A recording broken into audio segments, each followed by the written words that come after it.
Fire brand రాజకీయాలకు ఆయన నిజంగానే ఒక కేర్ ఆఫ్ అడ్రస్. మనతో మాజీ హోంమంత్రి డాక్టర్ ఎంవి మైసూర్ రెడ్డి ఉన్నారు. మైసూర్ రెడ్డి గారు నమస్తే సార్. ఎలా ఉన్నారు? ఎలా ఉంది హెల్త్? ఎలా ఉంది? బాగున్నాను, హెల్త్ కూడా ఆల్ రైట్.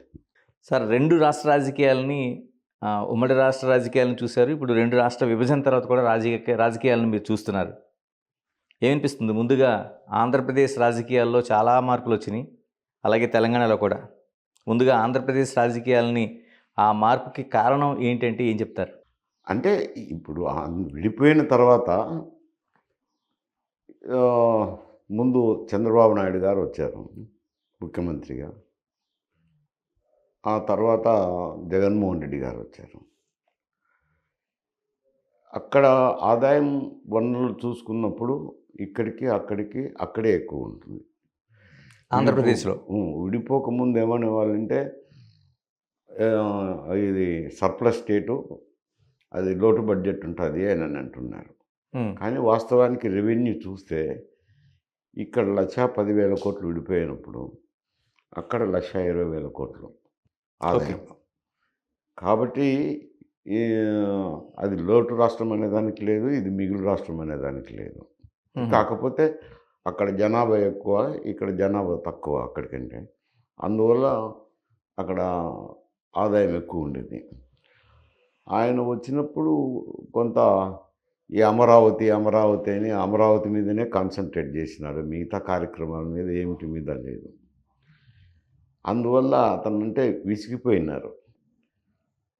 జగన్మోహన్ రెడ్డి గారు కూడా నన్ను ఒక మారు చూడండి అని పాదయాత్రలు చేసినప్పుడు అయితేనేమి, ఇతర సమావేశాల్లో అయితేనేమి చెప్పడం వల్ల కొత్తగా వచ్చినారు కదా, ఒక మారు చూద్దాం లేట్ చేస్తారని ఇచ్చారు.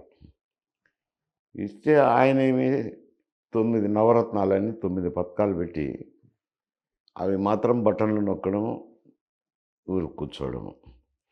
వాటికి రెవెన్యూ సరిపోవటం లేదు. సరిపోక దాదాపు 10 లక్షల కోట్ల రూపాయలు అప్పులు చేశారంటే, ఒకవేళ గతంలో ఉన్నట్టు తీసేస్తే దగ్గర 9 లక్షల కోట్లు అప్పులు చేసినారు. ఇప్పుడు అప్పులకు వడ్డీలు కంతులు కట్టడానికి 55,000 కోట్ల రూపాయలు ప్రతి సంవత్సరం అయిపోతుంది. 55,000 కోట్లు చిన్న మొత్తం కాదు. 55,000 పోతే 1,10,000, 1,20,000 కోట్లలో 55,000 పోతే ఇంకేముంటుంది? మిగిలిన అమౌంట్కు 60% దగ్గర జీతభత్యాలు, పెన్షన్స్ ఉంటాయి.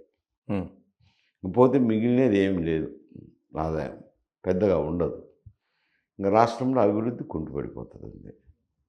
ఊరికే సంక్షేమ కార్యక్రమాలు చేసుకోవాల్సింది, కూర్చోవాల్సింది. అది ఇప్పుడు ఉండే పరిస్థితి. మైసూర్ రెడ్డి గారు, మీరు అన్నట్టు జగన్మోహన్ రెడ్డి గారి పాలనలోన బటన్ నొక్కితే ఎవరికైతే సంక్షేమ పథకాలు వెళ్తున్నాయో, నవరత్నాలు కావచ్చు, మిగతా అవి కావచ్చు, అవి ఓట్ల రూపంలో వస్తాయని చాలా ఆశ పెట్టుకున్నారు. ఎందుకని జనాలు ఆ వైపు ప్రయాణించలేదు, విశ్వసించలేదు అసలు? ఇప్పుడు జనాలు అప్పుడు ఏమనుకునేవారంటే, మీరు విచారించుతుంటే ఈ వాళ్ళు చెప్పే విషయం ఏమిటంటే, ఇప్పుడు జిఎస్టీ వచ్చింది. జిఎస్టీ వచ్చినాక మీరు ఎక్కడికైనా వెళ్ళండి, ప్రతి బిల్లులోనూ సెంట్రల్ జిఎస్టీ, స్టేట్ జిఎస్టీ అని ఓ బిల్లు ఇస్తున్నారు. అందరికీ తెలిసిపోయినాయి ఏంటంటే మనం పన్ను కడుతున్నాము, మంది డబ్బు అనేది తెలిసిపోయింది. అంతకుముందు కమర్షియల్ ట్యాక్సెస్ ఉన్నప్పుడు లోకల్ ట్యాక్సెస్ ఎక్స్ట్రా అని రాసేవాళ్ళ, ఏంటియో ఎవరికి తెలియదు. ఇప్పుడు క్లియర్గా మెన్షన్ చేస్తున్నాను. మెన్షన్ చేసిన దానివల్ల మేము పన్నులు కడుతున్నాం కదా, ఆయన సొంత ప్యాకెట్ నుంచి ఇస్తున్నారా, మా డబ్బు మాకు ఇచ్చినారు కదా అని. ఓకే. రెండోది ఏమిటంటే, అదనంగా ఈ అల్పాదాయ వర్గాల్లో ఎవరైతే లబ్ధి చేకూరుతుంటారో అటువంటి కుటుంబాల్లో ఎవరో ఒకరో ఇద్దరు తాగే వాళ్ళు ఉంటారు, మద్యం సేవించేవాళ్ళు. వాళ్ళు మద్యం సేవించడం వల్ల అక్కడ మద్యం రేట్లు ఎక్కువ పెట్టారు. దానికి కారణం ఏం చెప్పారు? మద్యం రేట్లు ఎక్కువ ఉంటే కనుక మద్యం తాగే వాళ్ళు తగ్గిపోతారని. కానీ తగ్గిపోవడం ఏమి తగ్గిపోలేదు, కానీ వాళ్ళ జోబులు మాత్రం ఖాళీ అయినాయి. వాళ్ళు అనేది ఏమంటే, వచ్చిన లబ్ధి అంతా ఈ మద్యానికే పోయింది, మాకు వచ్చిన మిగిలింది ఏమిటి అనేది. అందువల్ల ఈ స్కీమ్ వల్ల లబ్ధి పొంది అభివృద్ధి చెందేదానికంటే వచ్చింది ఏమీ లేదు, మాకు ఈ చేత్తో ఇచ్చినారు ఆ చేత్తో తీసుకున్నారు అనేది కొందరు ఇట్లా రకరకాల అభిప్రాయాలు వాళ్ళకు ఉన్నాయి ఈ స్కీముల వల్ల. ఓకే. కానీ ఏమైనా ఇబ్బందులు సబ్బందులు ఉంటే చెప్పుకుందామంటే ముఖ్యమంత్రి గారు ఎవరికి అందుబాటులో లేరు. ఓకే. ఈవెన్ ఎమ్మెల్యేలకు కూడా అందుబాటులో లేరు.